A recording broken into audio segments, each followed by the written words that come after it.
So welcome and a good afternoon to all of you joining us today.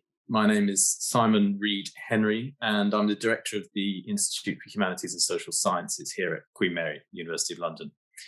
The IHSS was established in 2018 to bring together scholars from across the faculty's 8 schools to share ideas, develop new research and explore innovative approaches to scholarly and public problems alike. Last year, we launched a COVID-19 working group that's been examining the issue of social trust in the context of the pandemic. The group will be reporting back at the end of this semester.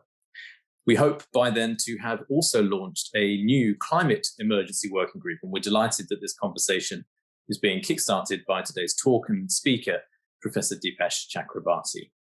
Professor Chakrabarty teaches history and South Asian studies at the University of Chicago. He's one of our foremost scholars of the post-colonial and indeed of the Anthropocene, the founding member of the editorial collective of Subaltern Studies, consulting editor of Critical Inquiry, and a founding editor of the journal Post-Colonial Studies. His books include the classic volume, Provincializing Europe, Post-Colonial Thought and Historical Difference, and more recently, to which we'll be turning today, The Climate of History in a Planetary Age. It's a pleasure, Dipesh, to welcome you to the IHSS. You've agreed to speak for 20 or so minutes about the book, and we'll then hear from our 2 panelists today, who I would also like to welcome to the IHSS, both from Queen Mary. Dr. Chris Moffat is lecturer in South Asian history and a political and intellectual historian of modern South Asia. Chris is the author of the book, India's Revolutionary Inheritance, which came out with Cambridge University Press in 2019. And Dr. Shital Pravinchandra is lecturer in comparative literature, also here at Queen Mary. Sheetal is interested in the relevance of post-colonial studies today and whether it's been supplanted by other approaches such as eco-criticism, world literature, or globalization studies. Her current book project is entitled Same Difference, Post-Colonial Studies in the Age of Life Science. I'm really looking forward to hearing both of your thoughts later on. Before I hand over to Dipesh, a little housekeeping for today's event. We have a large audience, and so the room, as it were, is on mute, but you're welcome to pose questions in the chat. Please also include your full name with the question. And please bear in mind that all comments are recorded. After Dipesh's talk and our panelists' responses, I'll try to put some of their ideas into discussion with each other and invite contributions from the floor as well. You can tweet about today's event, and our IHSS hashtag is QMIHSS. Our handle is at QMUL_HSS. The event will be available to watch again on YouTube, which you can find via our website, qmul.ac.uk/IHSS. Dipesh, I'll now hand over to you. It's a brilliant book. It covers so many themes. You've got 20 minutes or so to discuss it. I can't wait to hear your thoughts, and I'm looking forward to the discussion it's going to kickstart today, but also, as I mentioned before, across the rest of the year as we really begin to tackle some of these issues in earnest. It's a pleasure to have you here. The floor, Dipesh, is yours. Thank you, Simon, for first of all, for the invitation to host this, for me to join you all in this conversation and for hosting this conversation. And I'm delighted to be in conversation with Chris, whom I've known for a while, and Sheetal, whom I haven't known personally, but know of. And wonderful to meet you, Sheetal. And thanks to everybody who's come to join the discussion. So I will speak for about 20 minutes, and in case I go over 20, Simon, if you wouldn't mind wagging and threatening finger at me, I'll stop. So very quickly, what I want to talk about is a little bit about the nature of the experience of writing this book, because I had never thought I'd write a book about climate change. And actually for a long time, I didn't know about climate change. And when I published the book, the expression climate emergency has become popular. The IPCC talks about climate emergency, and now it's in the media, the expression.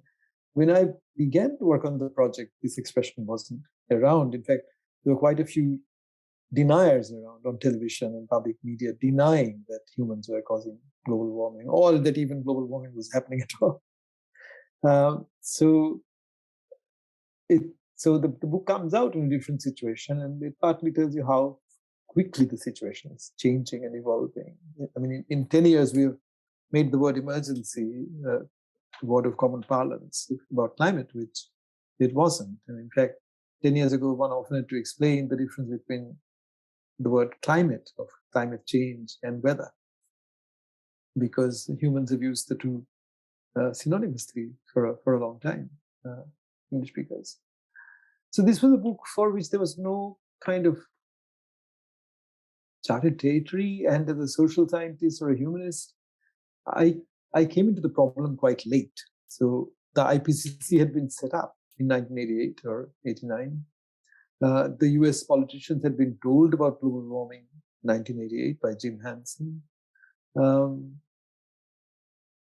James Lovelock, the Gaia person, the English chemist, come sort of many things, was always talking about this kind of a crisis in the 60s when I was working for Carl Sagan Institute.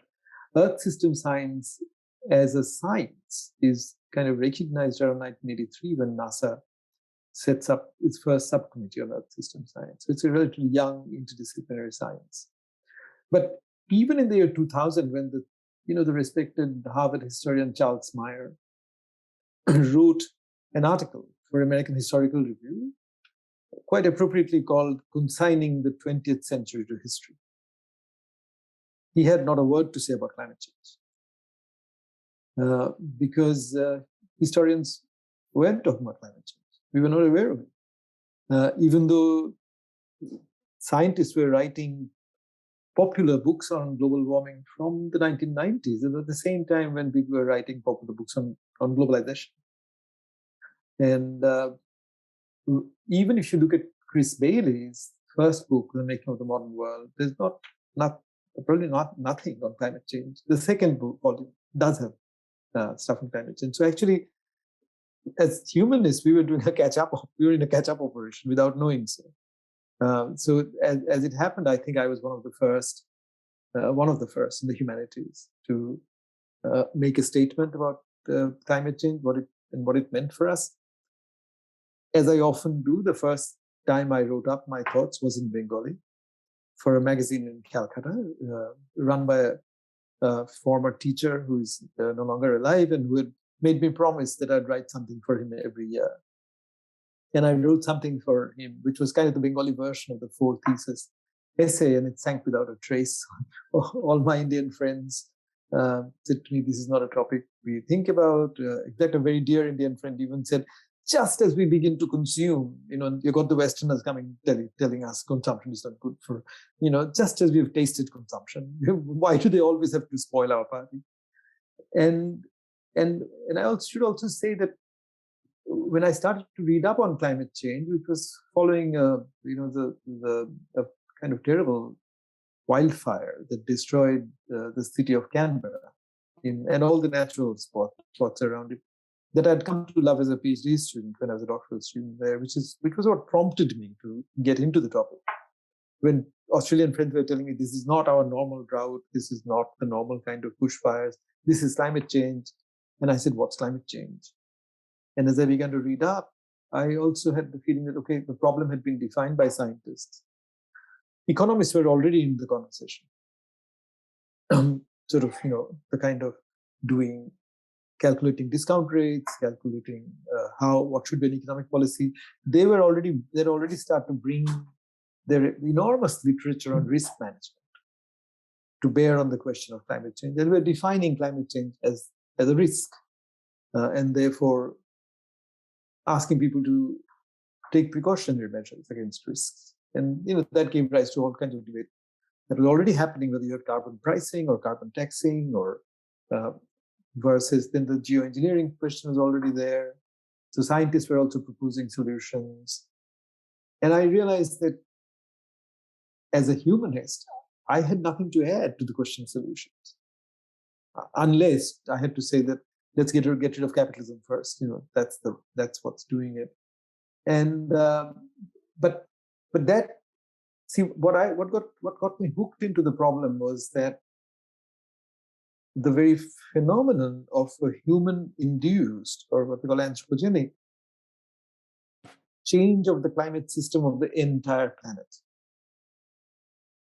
And therefore, this idea that scientists were putting forward that humans had become, in their numbers, in their totality, technology, a geological agent, hit my humanist consciousness very hard, because I was a product of social history of the 1960s, where the word agent had a particular meaning and was tied to themes of freedom.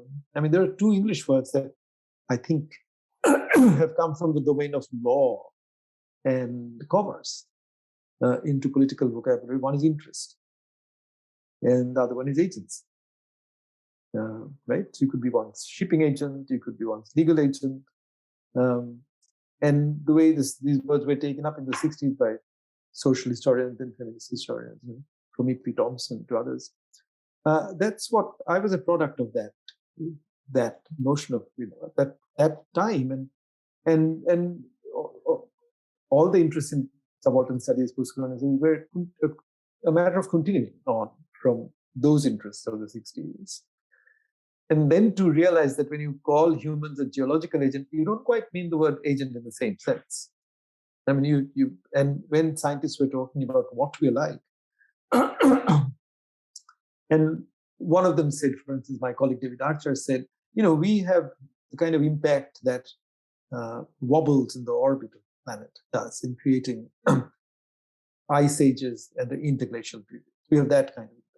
Or somebody else looking at species extinction said, look, our impact is like that of the asteroid which wiped off dinosaurs in the last great extinction.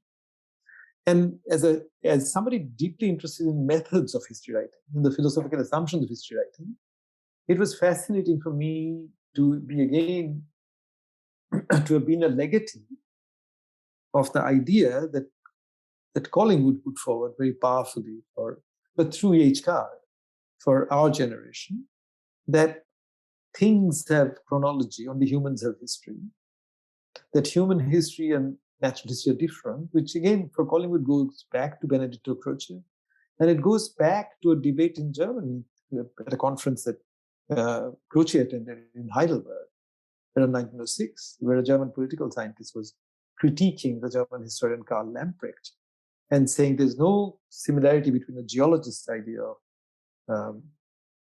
history and the historian's idea of history. And that, you might say the separation began in the 19th century, but the 20th century really sealed the separation. And therefore, when Collingwood said, if a human being urinates, it's up to the biologist to study it.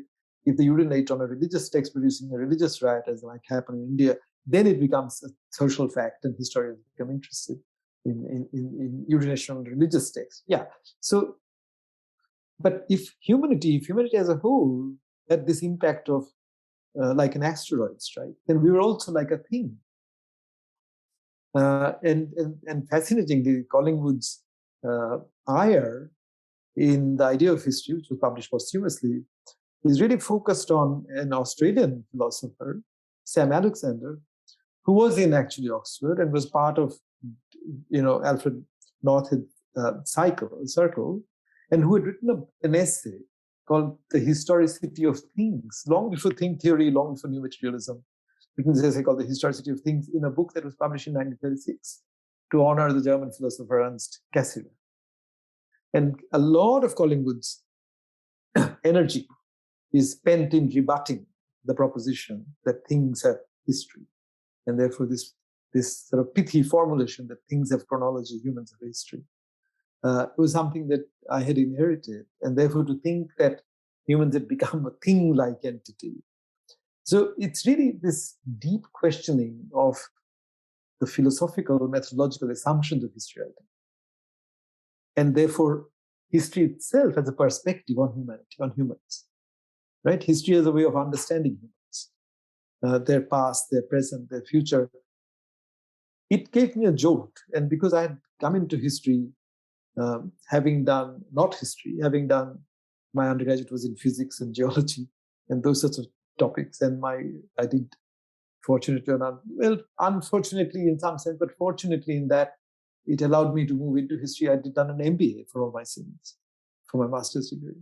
So history was only my PhD training was in history, and my professor in Calcutta who got me interested in history started me off reading Collingwood, Mark Bloch, E.H. Carr, because he thought he should kind of induct me into history by talking about methodological aspects of history. So I came in through the methods door, and then did history. And I was always interested in. I used to jokingly say to friends that I was such a backward student in my professor's class that I never got beyond the question what history is. I mean, E.H. Carr's question, what is history, kind of remained my question. And the book I wrote on Jadrat Sarkar that Chris very kindly reviewed somewhere. And you might think that's been the question of my life. And so I did not, even the first essay, I did not see myself as someone either trying to supplant the scientific formulation of the problem or trying to solve the problem that scientists had put forward. So I had from the beginning bracketed the question of solutions and came in deeply fascinated by the intellectual problems that improve. So it was kind of, I was trying to reach, you might say, the eye of the storm, where there might be some calm, while the situation was becoming more and more, that of an emergency. And what happens in an emergency is that the moment you pose something as an urgent problem to solve, it's tempting for thought to take shortcuts. Because I saw this as deeply as a predicament. And the reason I thought it's a predicament was because, I was aware, as the scientists were, that the rich nations had contributed much more to the problem. That the poor would have to, the rich within poor nations had also contributed. The poor would have to bear the brunt. These were not news to anybody. What I was fascinated by was what became the great acceleration thesis. I was fascinated by the irony of the fact that we owed the realization of many of our abstract ideas of freedom to our access to cheap and plentiful electricity or energy that came mostly for a very long time from fossil fuels. So if human history had, by serendipity, discovered solar power long before we discovered fossil fuels, or wind power, or whatever, to be used on a large scale, plentifully and cheaply, this history would have been different. But the fact is that we did this with fossil fuel, with some knowledge, increasingly with more knowledge. So by the time you come to the post-1950, later on in the 20th century, you see a company like Exxon actually thinking of going for alternatives and then burying that entire enterprise. I know of physicists who were hired by Exxon to work on alternatives who then left Exxon because the project was abandoned. So if you come to post-1950, there's increasingly knowledge. Even though, even in the 1950s, the knowledge was not that certain. But another interesting fact was that it was many of the geologists working for oil companies who were digging up evidence of previous global warming on the planet and actually using that to model for climate change this time around. The interesting thing was that if you bracketed the question of climate change and planetary environmental crisis and simply looked at how human beings have lived from 1900 to today, you will find that more humans have survived. We've moved in our evolution from 3-generation families to sometimes 4-generation families. I was explaining to somebody the other day that when I read 19th century history and look at people who died in their 60s, they're often people who lost many of them in their 40s, friends in their 40s. Whereas today I'm in a situation where I'm growing old with many other friends. And as Derrida says, there's a kind of advanced shadow of mourning that falls on your friendships when you're getting old with other people, because you meet them, you enjoy their company, and at the back of your mind is this question, we don't know who will go when. And that question wouldn't have been available in the same way to my grandfather's generation. It's because we're living longer.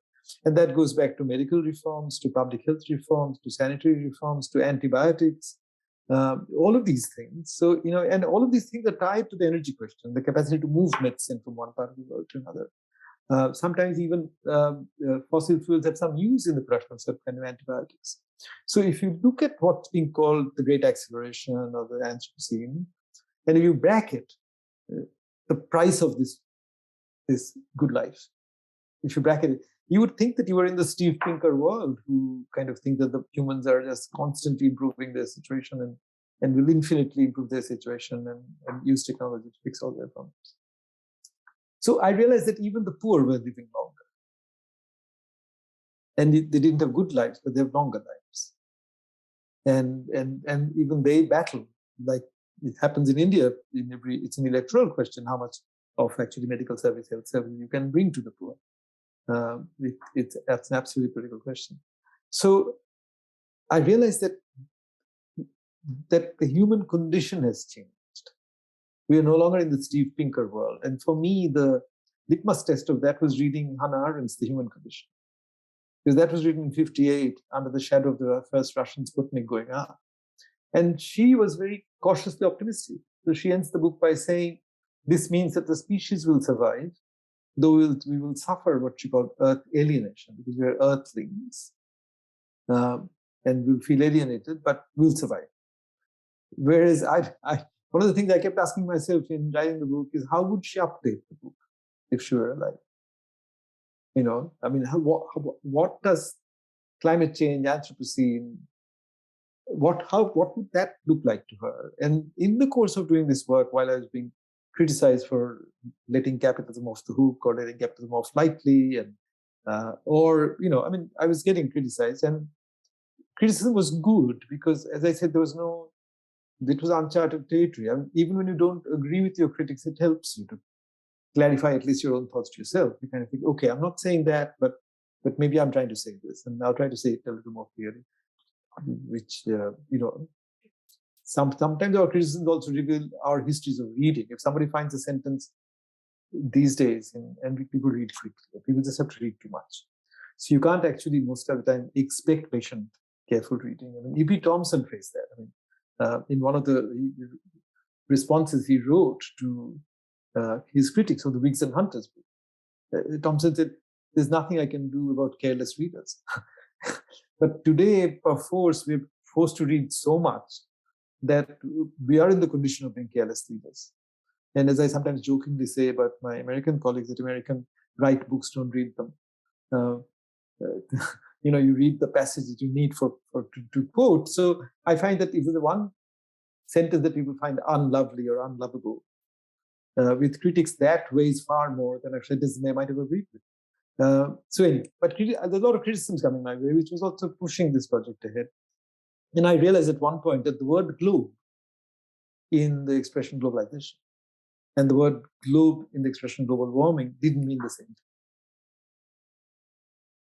And that became the key for me. That became the globe-planet distinction. And basically, how much more time do I have, Simon? 2 more minutes? Yeah, you're good for a few minutes. Okay, good. So I realized that because as I said, the task for me was to think, how far can I think without immediately being answerable to the question, so what should we do? Because I knew that the moment you ask what should we do, the we fragments. And this is the kind of crisis that precisely does that to the question of the we. So it forces you to say, what should we do? And then the we fragments, and people of the left think that we should first split the we in order to then eventually get to the we, which is how the left has thought for a long time. Or some people say, forget it, we'll do geoengineering, whatever. But I knew that the we question is precisely the question of democracy, the question, because it's about disagreement. And Mike Hume's title of the first book on climate, Why We Disagree on Climate Change, had a very good title, because that's exactly the problem, and I can talk about that a little bit. But so I was stretching myself to think, how far can one think without immediately answering that question? Can I hold that question off for the moment? Because I was interested in understanding the predicament that humans were in, because on the one hand, we have, as a species, gained a lot. I mean, the fact is that up until the early 19th century, even in European countries that had empires, people didn't eat well. I mean, you have stories of all the sailors, suffering from, scourges and things, but as a labor historian, I know that one reason why we have the standard of debate, living debate, in English history in the second half of the 19th century, and the thesis about labor aristocracy and stuff, is because the standard of life is going up. So really, you come into the end of the 19th century to begin to see the fruits of empire going out, reaching down to common people. But the hunger was a common problem in most parts of the world up until the early 19th century. And compared to that, most humans live a lot better. But we've lived a lot better at a price. And in some ways, it's like I say, it's like you've lived it up for long in a five-star hotel, and now the bills come. And there's politics of who's going to pay the bill, how. These are all very just questions. But I realized that what has happened is that for a long time, over the 19th century, I mean, from eternity, we sort of assume that this earth is just infinite. Whatever we do to it, it'll bear it. In fact, when I first wrote my Bengali article, some of the Bengali friends used to say to me, this planet is too big, we're too small. We can't do too much to it. But a physicist friend put it very nicely. He said to me, what happened is that it's really when a small finite thing, like humanity or humans, encounters a very large thing, but that is also finite. And when your finite activities within your finitude have an impact that reveal the finitude of the other object, it's in that gap between the two finitudes that you see the abyss of time. That is Anthropocene, geological time, which in human terms is abyssal, but it's finite. And it's an epoch which might be 10 million years. So I realized that there is the story of globalization, the globe, which humans have made, and which is different from the category world history. And there had already been debates in world history journals about whether world history is the same as global history. And then I realized this other thing, the global warming, which was a kind of, which the scientists were calling Earth system. And that in itself was an abstract construction. It's kind of derived from big data, modeling, satellite observation, deep sea observation, all kinds of things. And that was giving us a perspective whereby, just to finish up with giving this example, that Earth system science was telling us, for example, that the modern atmosphere of the planet, which has continued to maintain oxygen at a level that's good for animal and plant life, has been in existence, this modern atmosphere. And you can understand my shock of somebody using the word modern for the atmosphere, because when Chris Bailey says the making of the modern world, it's from 1815 on. Sanjay Subramanian might push it back to early modernity. But these guys, when they say modern atmosphere has done this, maintained, they say it's for 375 million years. So I thought, goodness, we depend on this air. We wouldn't survive without this air. But it was not meant for us. This air would have been there even if humans hadn't come about. It was meant for animal life, for plant life, but there was no particular animal it was meant for. The sentence in Gayatri Spivak, from which inspired me to think about the globe-planet distinction, was the sentence where she says, the planet belongs to the species of alterity, yet we inhabit it, which is fine. But then she says, on loan. And I thought, from where does the idea of loan come? Who lent it to us? And who said that it was lent to us and not to the cows and not to the pigs and not to the chimps? Even there, in that beautiful sentence, there's a fragment of this human-centered assumption. Well, I thought the planet completely decenters us. And it doesn't even look back at us.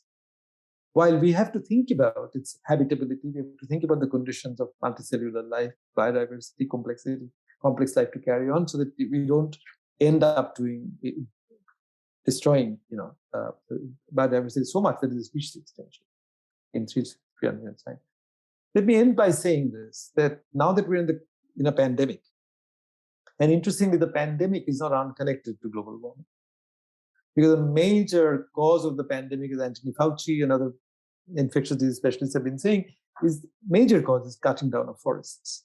because in the last 20 years, 70% of the emergent infectious diseases have been zoonotic in character, which is diseases that come to us from wild animals. And wild animals don't seek us out. We force them to come closer to us when we destroy their habitat, right? And so it is part of that larger story. And actually, the fascinating thing about these pandemics. So first of all, Fauci says that we're in an era of pandemics. And the fascinating thing about the pandemic is that whatever you throw at bacteria and viruses, they become pathways of evolution for those bacteria and viruses. So at the moment, the human body, there's a Darwinian history being played out. The human body has become a pathway of evolution for the SARS-CoV-2 virus. But here's the, I want to, because I was thinking of time, the historian, let me end with the question of temporality. The pandemic is fascinating because it's short term. People look at the past pandemics and say, oh, maybe my maximum 4 years. I just have to duck and let it sort of go over my head or whatever. So it becomes, in François Hartog's term, a very, very interesting kind of presentism, where you wanted to be like the political act, you wanted to be admitted to the fully, you are in that present. Whenever you think of future beyond the pandemic, it feels nostalgic.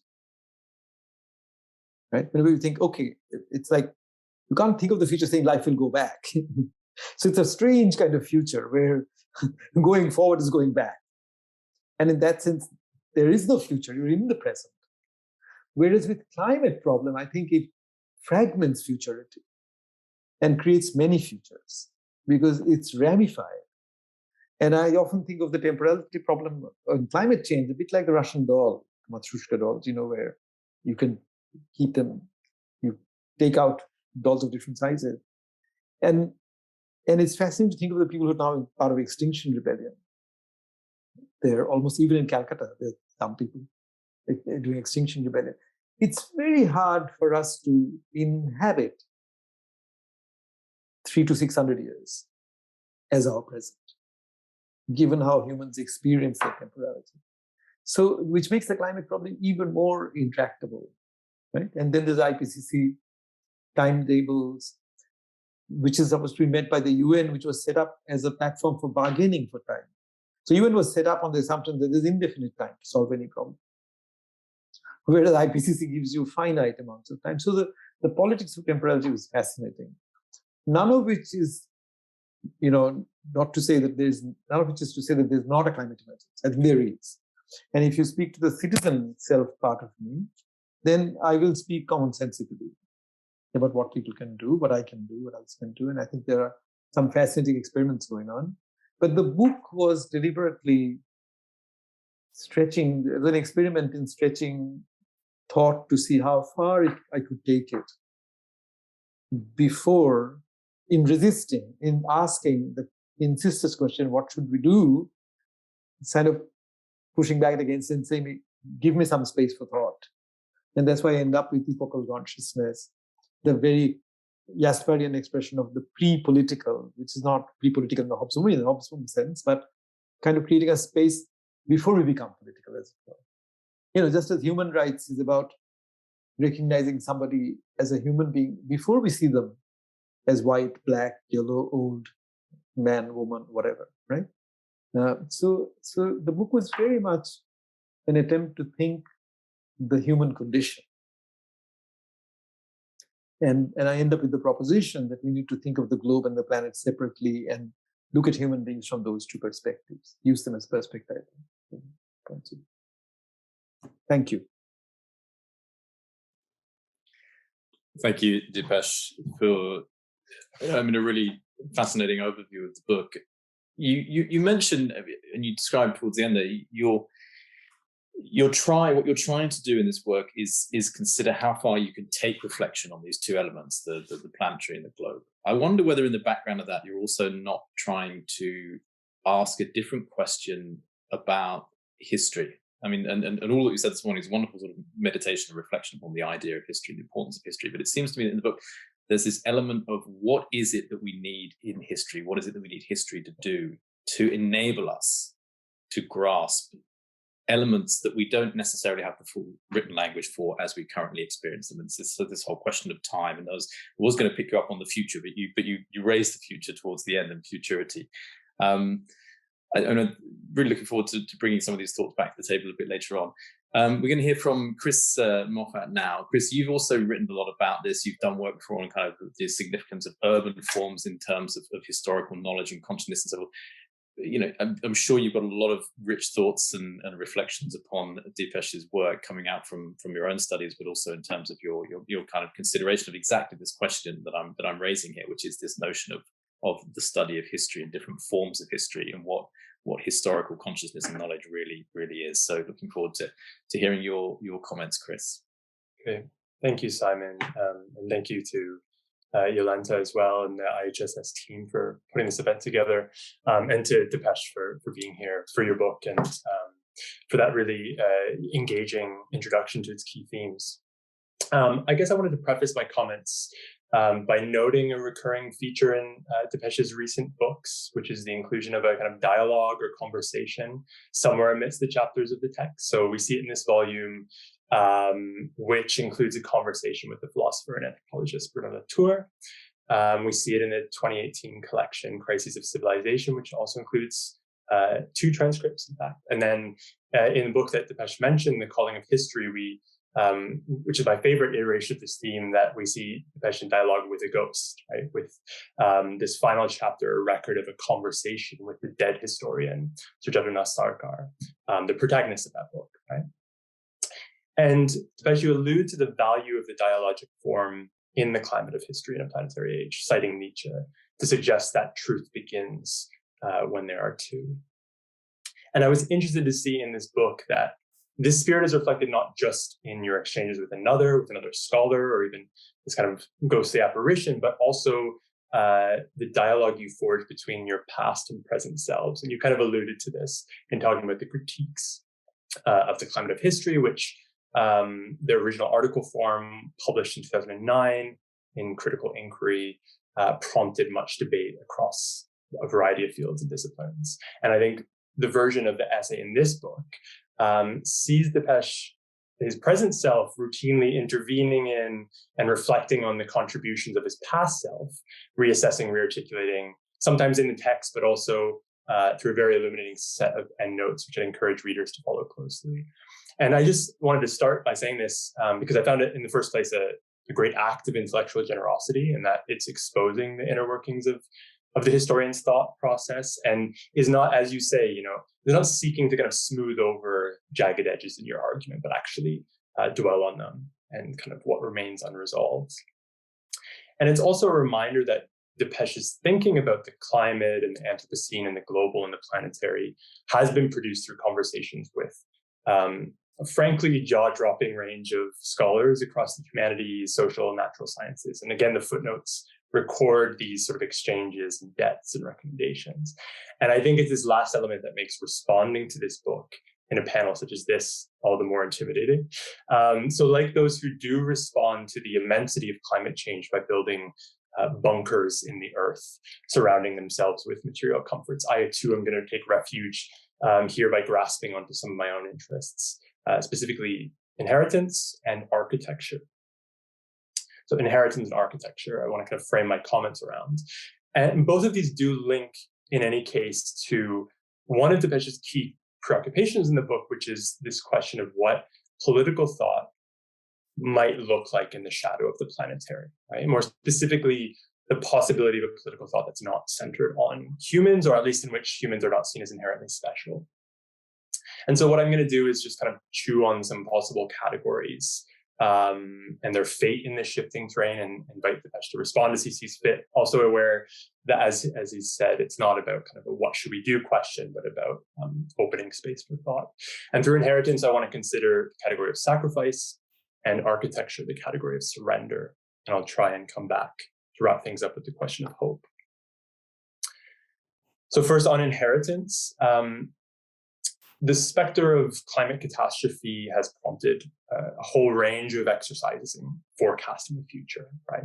And one of the ways in which we're exhorted to responsibility is to consider the world we'll leave behind, right? The inheritance of the unborn. And some of this thinking about inheritance is starting to grapple, I think, with much longer timescales than we might be conventionally accustomed to thinking with, in the creation of seed banks or the crypto-preservation of DNA, these so-called kind of frozen zoos, or even sending messages into space. But I think the more common prompt for considering inheritance is the much more immediate figure of the child, right? The direct recipient of intergenerational transmission. And there's a moment at the start of Dipesh's book when he observes a child in a neighborhood park playing with what he jokingly refers to as Anthropocene toys, right? These kind of toy construction vehicles moving sand that gives us some evidence of the geomorphological agency of humans has been naturalized. But I think this figure of the child also is really crucial to some of the provocations in the book around the political, and especially that kind of Arendtian idea of the possibility of newness in human life or natality in politics. So in the first place, the question of climate justice is understood as relevant not only for determining relationships between kind of rich and poor countries or industrialized, newly industrializing nations, but also between generations. And this intergenerational climate justice debate faces some obstacles, as Dipesh writes, and I'll just kind of read a quote here. The question of how much sacrifice the living should make as they curb emissions to ensure that unborn humans inherit a better quality of life remains an intractable one. Its political force reduced by the fact that the unborn are not present to press their case. And I find this really interesting. I also was thinking about the fact that we are increasingly seeing today children speaking for their futures, polemically, antagonistically. In this kind of school strike generation, Greta Thunberg is the most notable representative. And I was reading a recent article in Public Culture by the historian Faisal Debji, who I know Dipesh knows well, where he talks about the crisis the kind of voice of children causes for politics, in that it pushes beyond normal electoral cycles and self-interest to produce what he sees as a kind of sacrificial mode of parental action, quote unquote, on the part of the political class that kind of stretches the future. The figure of the child becomes an exhortation to make sacrifices in the present for the sake of the future. And so I was interested in this because of how it squares with this distinction in Dipesh's work between sustainability, right? This concept of human history or of the global, which appeals like Thunberg to the welfare of the unborn, and habitability, that category of planetary thinking that is more broadly concerned with the rhythms of multicellular life, the kind of expanded field, right? So I guess I was interested in what sacrifice means outside of politics that is centered on the human, in the sense that, on the one hand, sacrifice is an idea that has been part of a whole range of human societies, most major religious traditions. But on the other, there's a distinctly modern understanding of sacrifice, which is tied very much to the future, sacrifice in the present to create a new world. So I was thinking about whether or not this latter can be sustained amidst the expanded complexity of the planetary, and whether or not then the task is less to sacrifice for the future, but to sacrifice the future itself. And this maybe ties back to what you're saying about fragmented futures, sacrificing the future not in a kind of nihilistic sense, but in coming to terms with this dramatically reduced form of human agency, this kind of destabilized relationships between means and ends. And I guess there I was wondering, does this demand a new vision of politics, or are we on the terrain of ethics, morality, this kind of question of a disposition to the present? And then this kind of relates to the second point on architecture. It seems kind of a bit of a jump, but through this kind of concept of surrender. I've already mentioned the form of the bunker, right, which is one type of built response to climate disaster alongside the bubble or the border wall or the billionaire spaceship, right? These are all architectural forms that represent in different ways a gesture of surrender, right? An acknowledgement that we are no longer in control. We need to protect ourselves. We need to find refuge. And I think in a certain way of thinking, a thinking proper to the global, these demonstrations of surrender might be seen through the lens of weakness, right? Of abandoning a certain faith in the capacities of the human to overcome adversity. But I was also kind of interested in the possibilities of conceiving surrender as a generative act, even as a kind of form of resistance. And we get a glimpse of this in the 7th chapter of the book on Anthropocene time, where Dipesh talks about the possibility of bringing the geological into human modes of dwelling, the ways we might acknowledge, quote, how critically entangled human lives are with the geobiochemical processes of the planet, unquote. And in my own research, I've been interested in climate as a category in architectural thought. So some responses to this predicament might be seen in what have been called like new forms of amphibious architecture, right, or water resilient architecture that appears in regions of South Asia that are susceptible to flooding, in Pakistan and Sindh in the first place, that I kind of looked at this, but also in Bangladesh, where the landscape has placed the country on the front lines of rising seawaters. One powerful example I'm thinking of here is Saif ul-Haq's Arcadia educational project, which I encourage people to look up in South Kanator, which is a school that can sit on the ground, but also float on the water depending on the season. And I was interested in such buildings, not as attempts to evade or escape disaster, but as productive attempts to dwell within disaster, right? To adapt life around this inevitability of environmental change. This is an architecture that surrenders to, rather than attempts to transcend the demands of context, bearing witness to what Dipesh calls the convulsive nature of this planet, with that kind of quality of reverence, which you talk about really nicely, respect with fear. And then just to conclude there, this is not necessarily to deny the destructive potential of surrender. And I think this becomes clear in a striking chapter on Rohit Vemula, the Dalit student at the University of Hyderabad in India, who tragically committed suicide in 2016, following sustained casteist bullying from right-wing student groups, but also the university's own administrators. And Dipesh reads Vemula's suicide note to draw out two different versions of the human, right? One proper to the global, which desires every human to be treated as a mind, as he puts it, right? And the second of the planetary, which conceives of every person as a glorious thing made of stardust.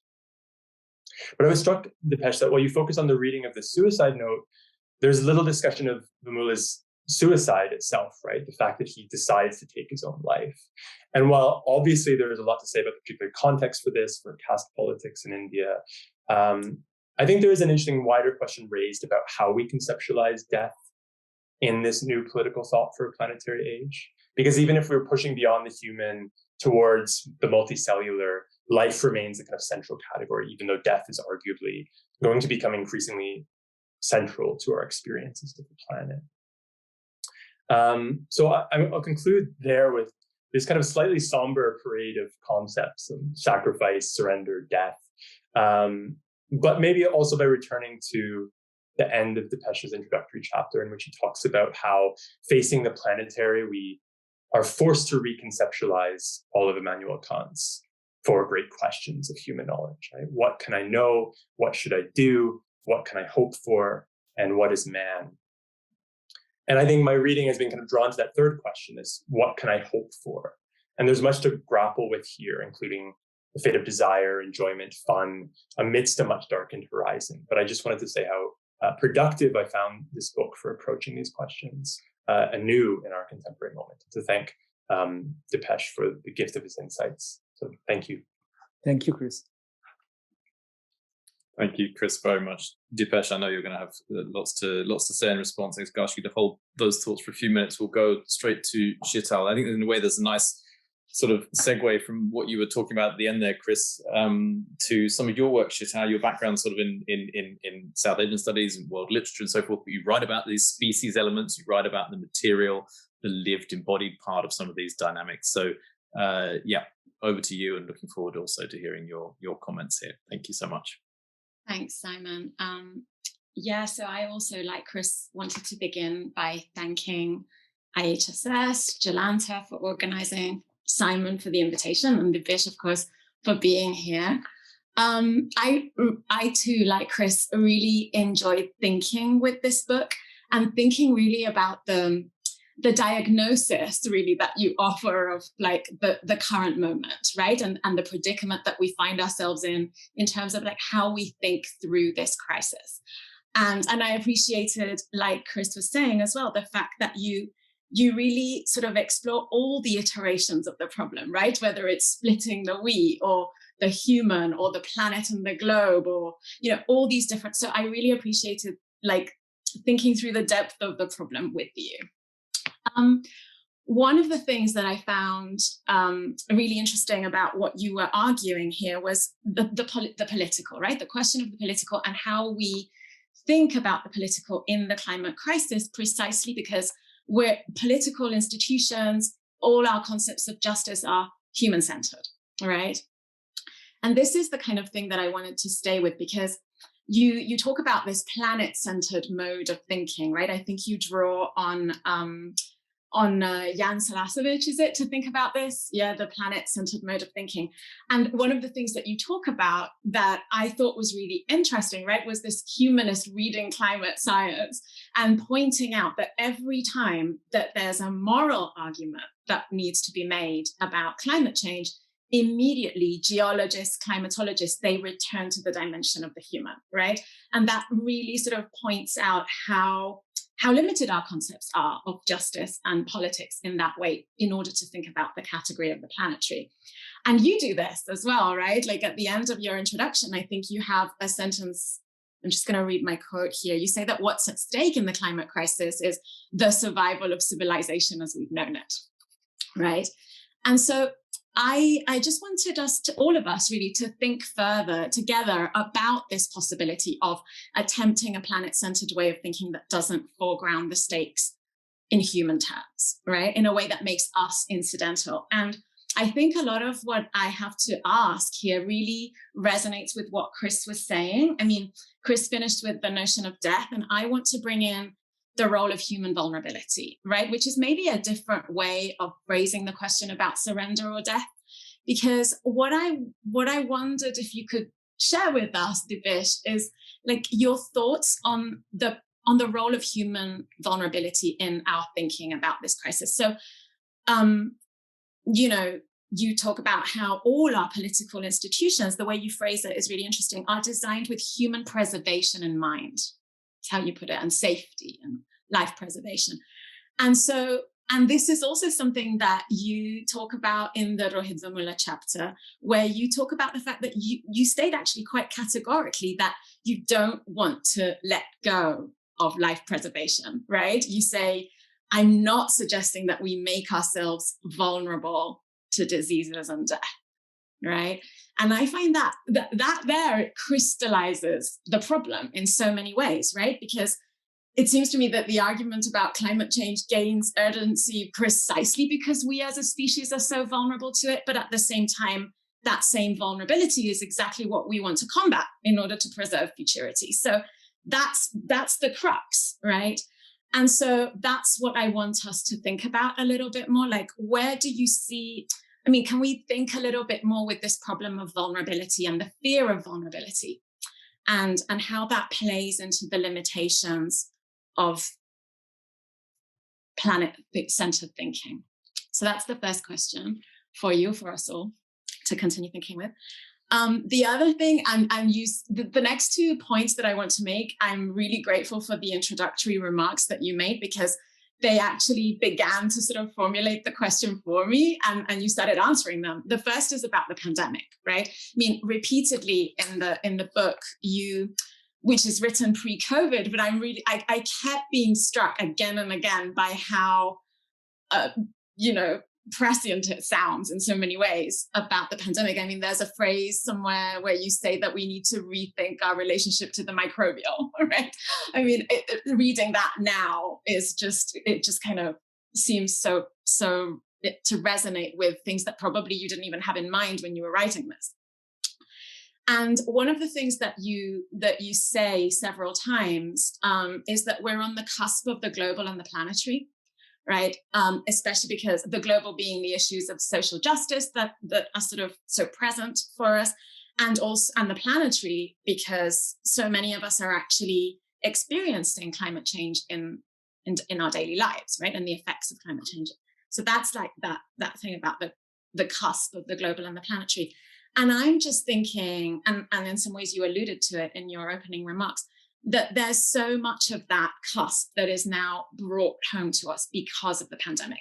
I mean, in terms of the planetary, the stuff that you were talking about with Fauci and deforestation, and the fact that we ourselves, right, possibly or definitely unwittingly have brought about the ability to threaten our own lives, but in a much more immediate way, right? It's not the deep time, we actually see it, right? And on the other hand, also, it's not just the human timescale of our lifespans and death, again, creeping up in the pandemic, but also the fact that it flags all these urgent issues of distribution and global justice, right? In terms of like vaccine hoarding and vaccine accessibility and all of this stuff. So I'm wondering if we can think more about that as well. And also, again, because precisely it foregrounds the problem of our own vulnerability. I mean, I think if there's a running thread through a lot of what I'm thinking is that problem of vulnerability and differentiated vulnerabilities as well. And the last thing I wanted to bring up is like with my comparatist hat on. And this was something that I didn't know if it was an apocryphal story or where I'd read it or anything like that. And I thought, no, I couldn't find it. I was reading your book and I thought maybe you'd mention it, but you didn't. So I was very glad to hear you confirm that, yes, the 4 Theses piece was actually originally written in Bangla, because I couldn't find a reference where I knew I'd heard that somewhere. So you confirmed it. So that's really good. So my question actually does make sense. And that essay like germinates, you know, like that was like sort of the one from which the book germinated in so many ways, right? And I just think that it's fascinating that you publish it first in Bangla and I think you said something like it sank without a trace when you were speaking about it just now. And then, of course, it's published in Critical Inquiry and it explodes, right? It has a massive impact. And that to me is so fascinating because it really says so much about the way that the problems that you're talking about actually sort of make themselves felt in the very writing and in the very reception, right, of the arguments. And so I'd like you to say a little bit more about that difference in reception, what you think about it. Just tell us more.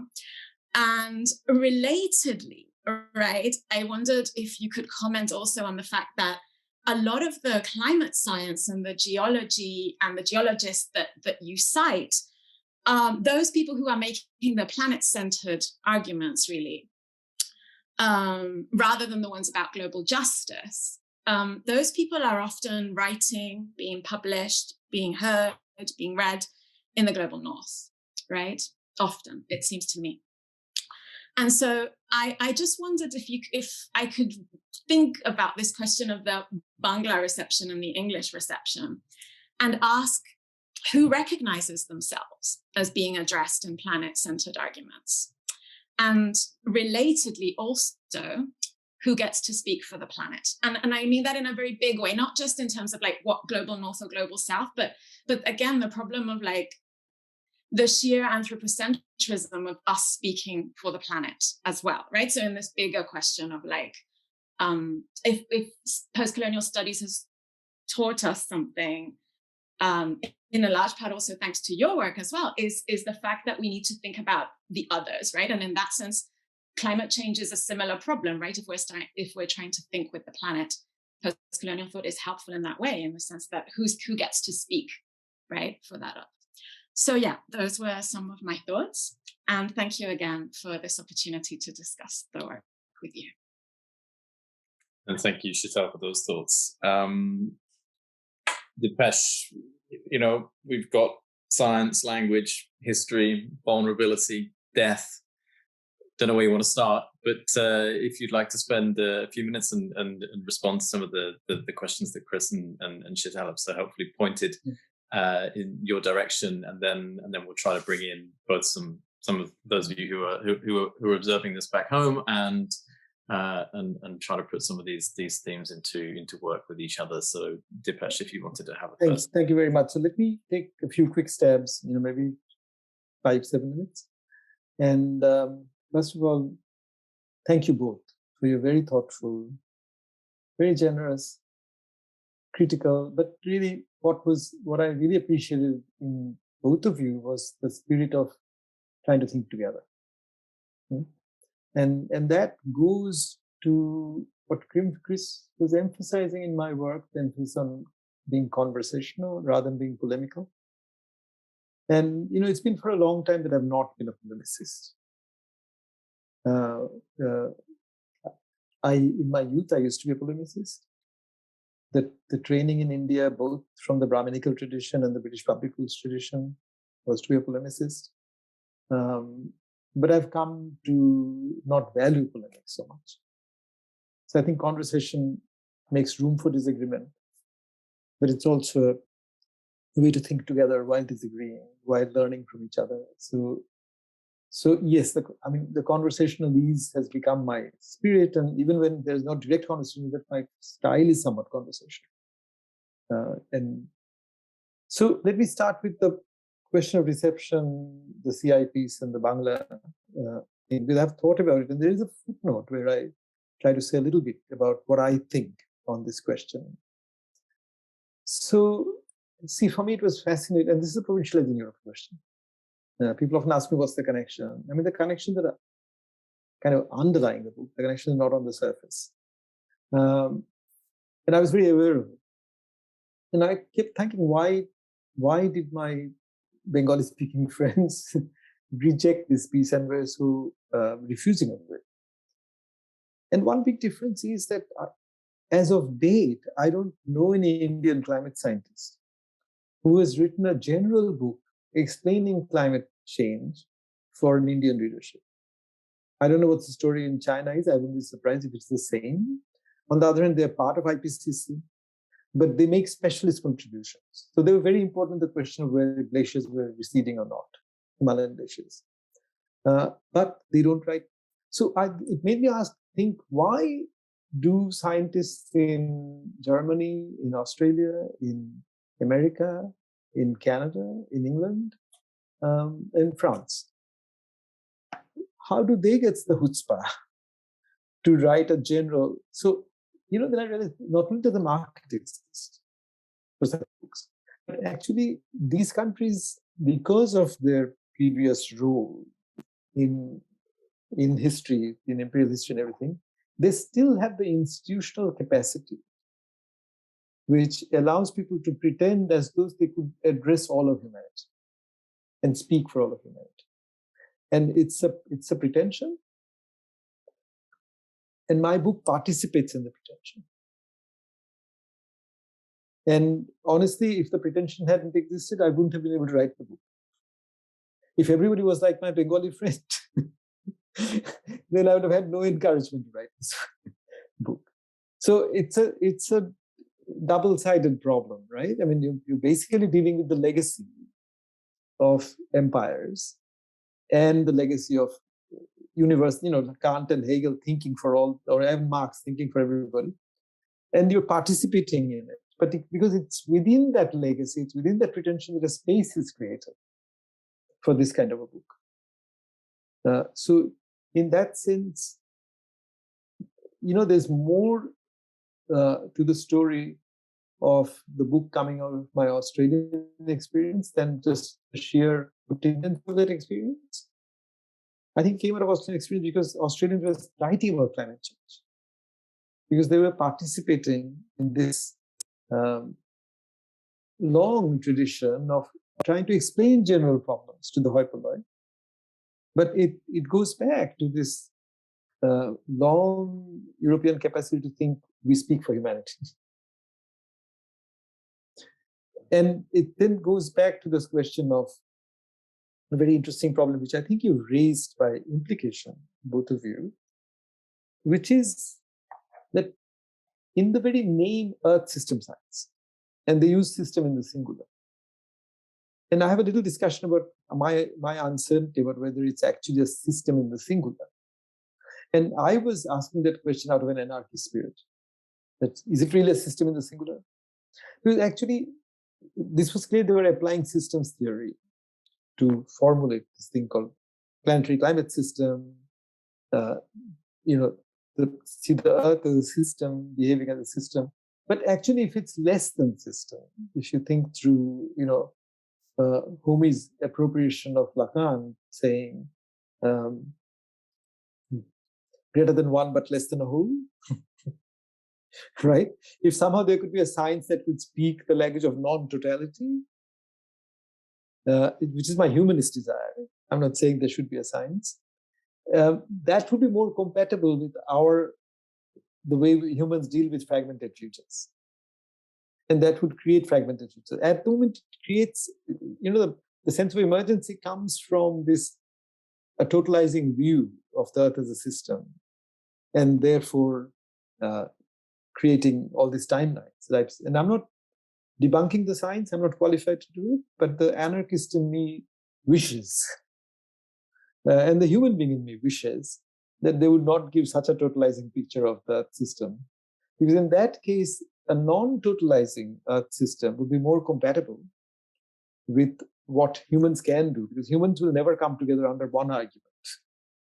The umbrella one, except in a very, really worldwide dimension. I can't imagine, even with pandemic, that doesn't happen. I mean, that's why we have disagreement.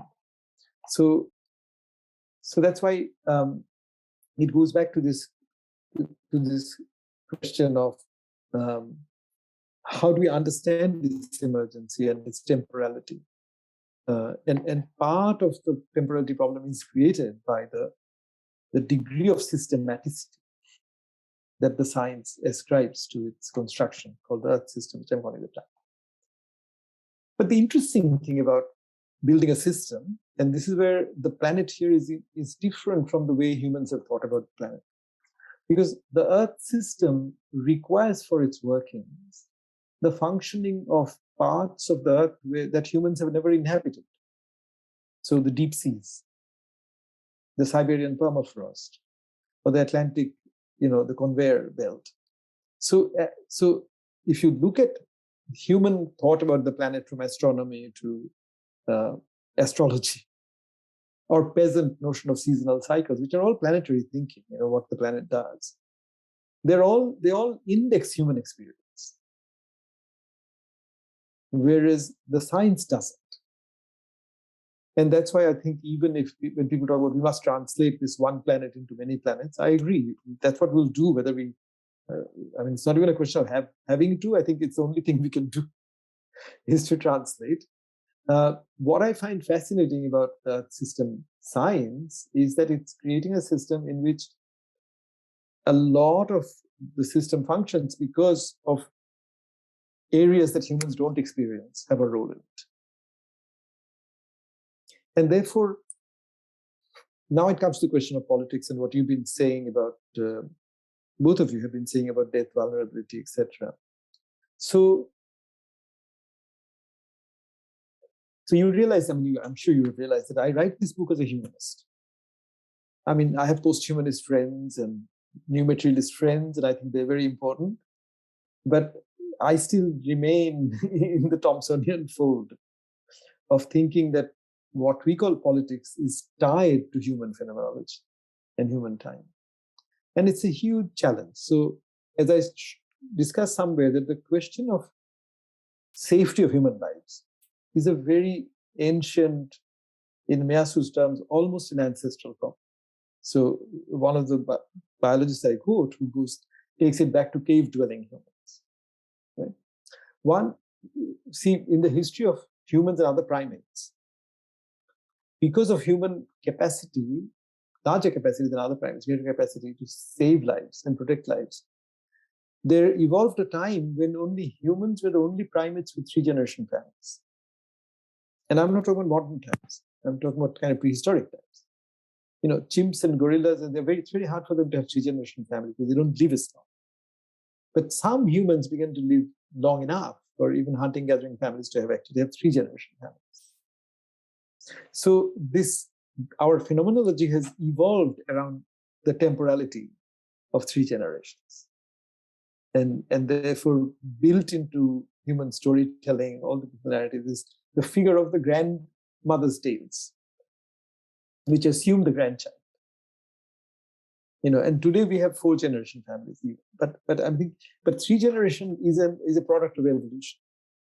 So it's over that long time scale that human sense of time has evolved. And here, you come to two very interesting fork in thinking about this. And the fork is one of the forks is represented by Gandhi. In some instances, behaved like Franciscans.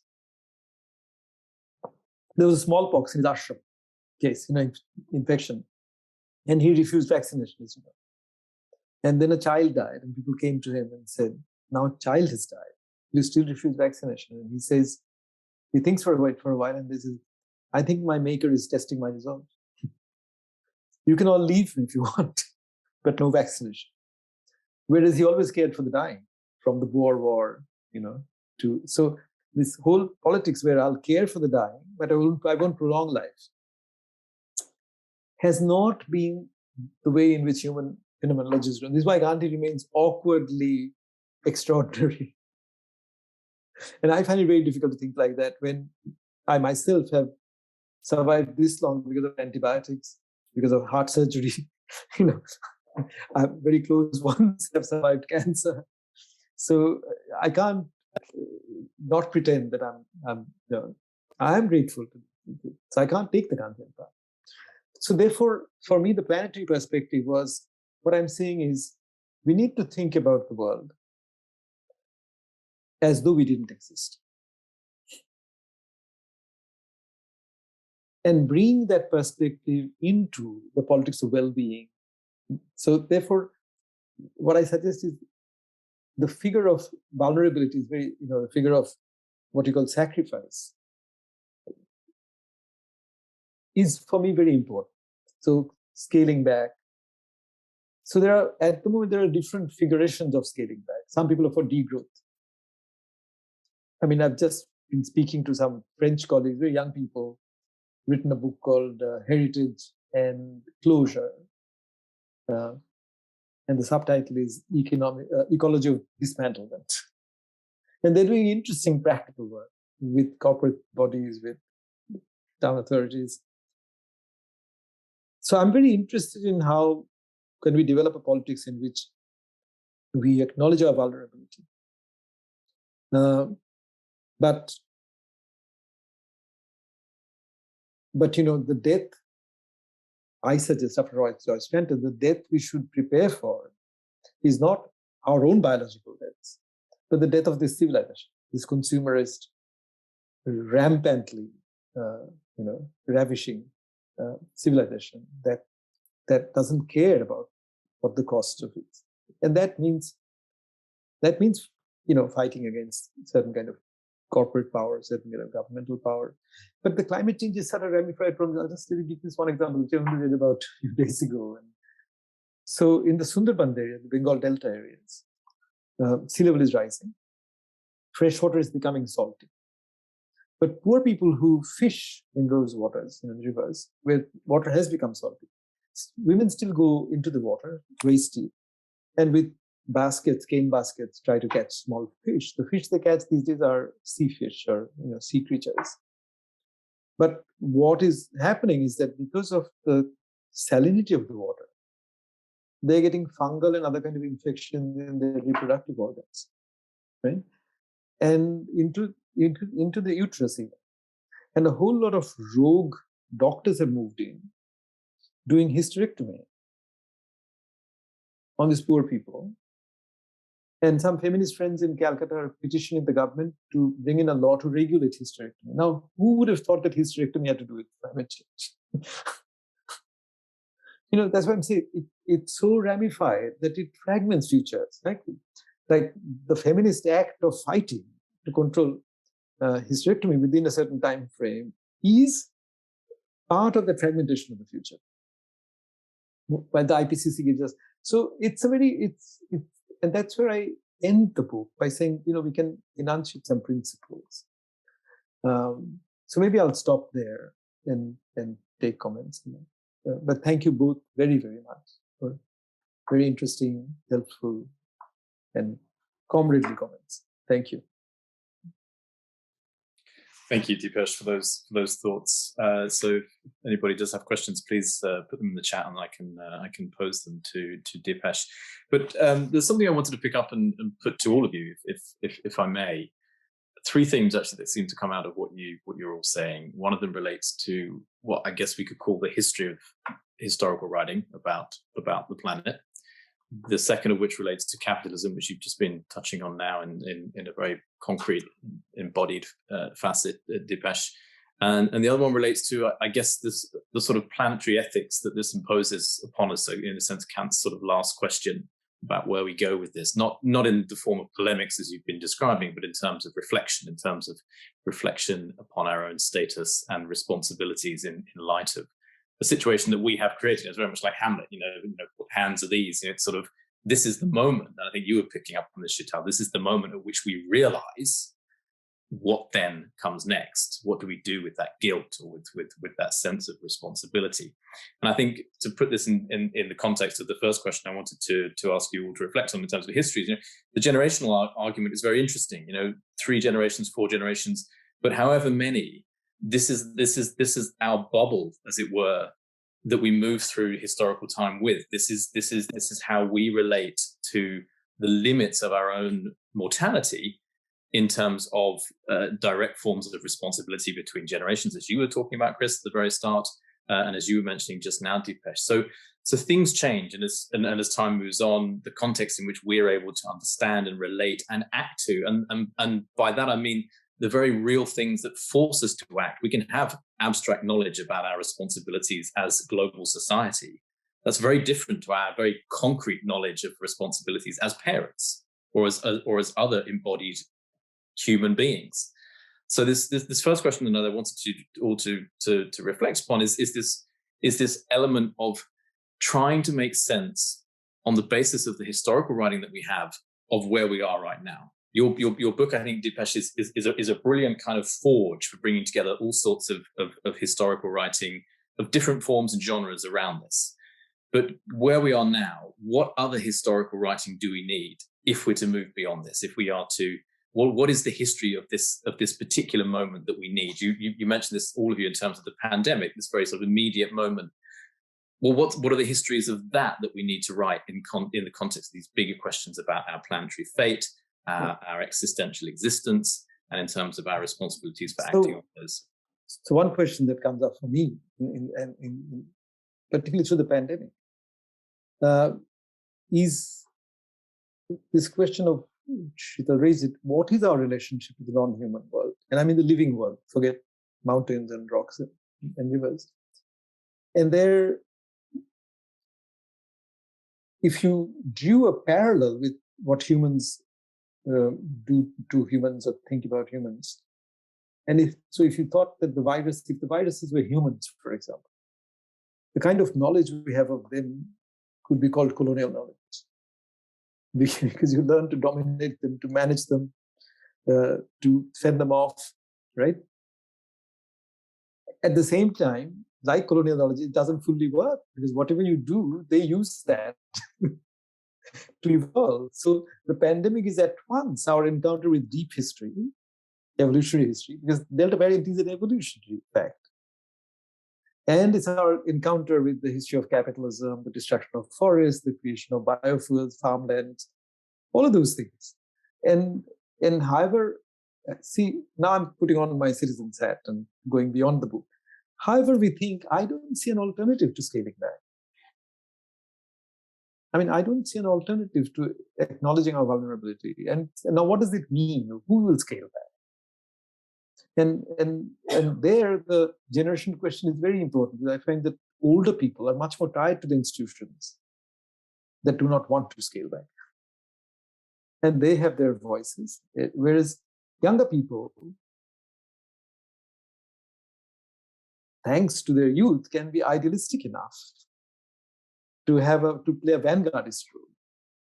And I have sometimes worked with high school kids in India, in Calcutta. Actually, I did a whole day, half a day, and bringing some geologists from England and some geologists from India, from some of my colleagues from Chicago. And the kids eventually, at the end of the day, were saying, but how do I convince our parents?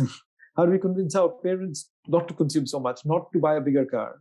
Because a bigger car in India stands for higher status. So when their income goes up, they want to advertise that we're doing better than we used to. So I actually think whatever disagreement one might have with Greta Thunberg or the use of her by other people, I think Extinction Rebellion, the Thunberg phenomenon, the school strike phenomenon are very important signifiers in this change. And it's really one situation where older people listen because of intergenerational affection, because we care. I remember how when I was a Maoist in my youth, my father, who was completely opposed to Maoism, ended up in a particular meeting voting for us because it was mean. That kind of parent-child affection can sometimes convert parents to another point of view. And, I always take the view that even the most monstrous of a human being is a human being after all. Right. But this is the point in a way, is that there are modes of historical consciousness that we're open to because of the framing, the historical framing of a problem in a certain way, i.e. framing it as an emergency. There's a question that's coming in, which I think interestingly kind of develops this, and I'll just throw this in before giving it Chris and Shital to you. It's from Sarah Dewey Aisha Garrod, and she's saying, in terms of the political, then picking up on what you were just saying now, Dipesh, does this urgency potentially give way to authoritarian modes of thought or activism for the sakes of dealing with the emergency?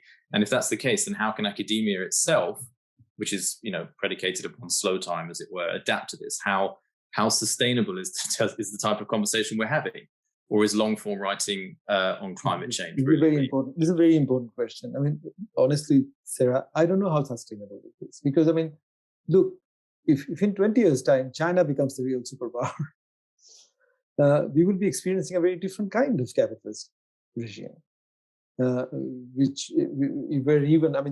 the struggle for liberal democracy, the struggle for openness, the struggle for transparency is a struggle that we have to engage in.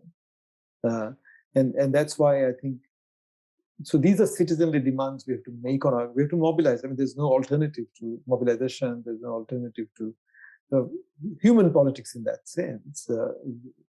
So on the one hand, humans are a minority species. The majority species are microbial. With some kind of non-humans, you can have an ontological insight into them, like animals like us.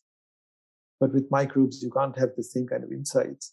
But what you can tell our government, what we can tell our corporates is not to cut forests, not to make certain choices. But that comes back to citizens' politics and the kind of pressure. And what I'm saying is, with this crisis, it seems to me that the students and even the school students do have a role to play without necessarily, what can we say? I mean, they still have to be students, they still have to pass exams and grow up, all of those things. But if this is an emergency, I think they increasingly have and they can inhabit this long present, not the pandemic, but even the longer present, much more effectively than we can.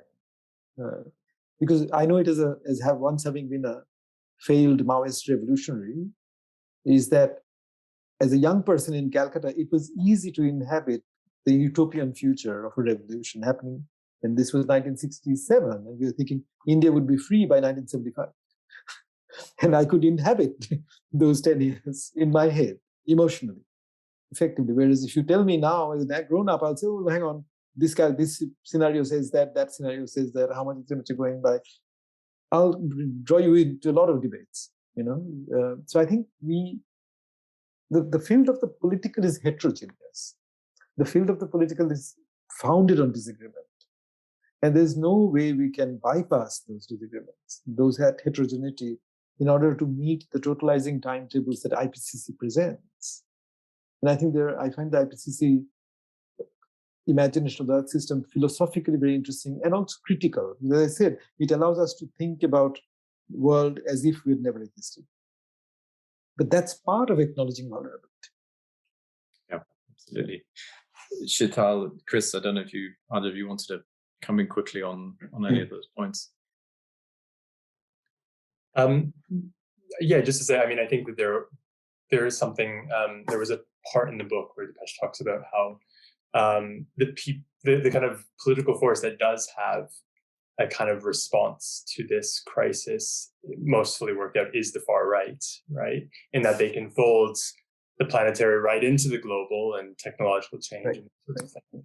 And I guess that's another kind of like, that was a sort of reason behind my focus on sacrifice and surrender, because, and also trying to rethink or reclaim those categories, because it's easier for desire and enjoyment and these kind of things to be subsumed by the far right, in that they kind of call for this continued acceleration or continued, availability of goods and pleasures and whatever. And I think that's a real sort of predicament as part of this struggle for, the protection of liberal democracies or, open political forums, to kind of grapple with that fact that increasingly that terrain of enjoyment is being taken away by a kind of, far right political voice.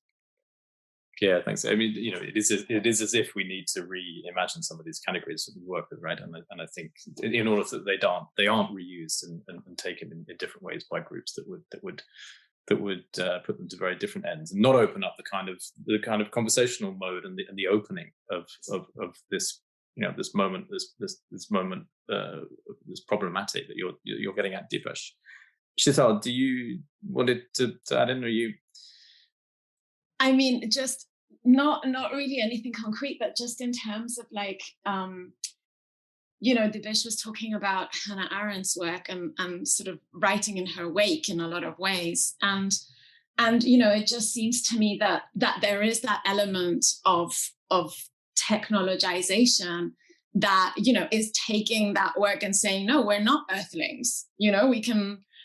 We can continue to expand elsewhere. And so that's kind of what I was thinking about in terms of like what we're seeing, and Chris brought it up as well, like, oh, these millionaires with their amazing spaceships flying off, and I think that is also very much the danger, that precisely that a way out of this predicament, a very seductive way, is to actually move away from thinking of ourselves as earthlings or earthbound.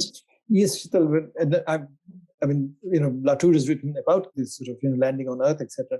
But the thing is, one of the things out of which I wrote my first essay was to see rich people being scared in Australia, a rich country being scared. And Zizek made fun of what I'd written by referring to the Californian fires as class-conscious fires.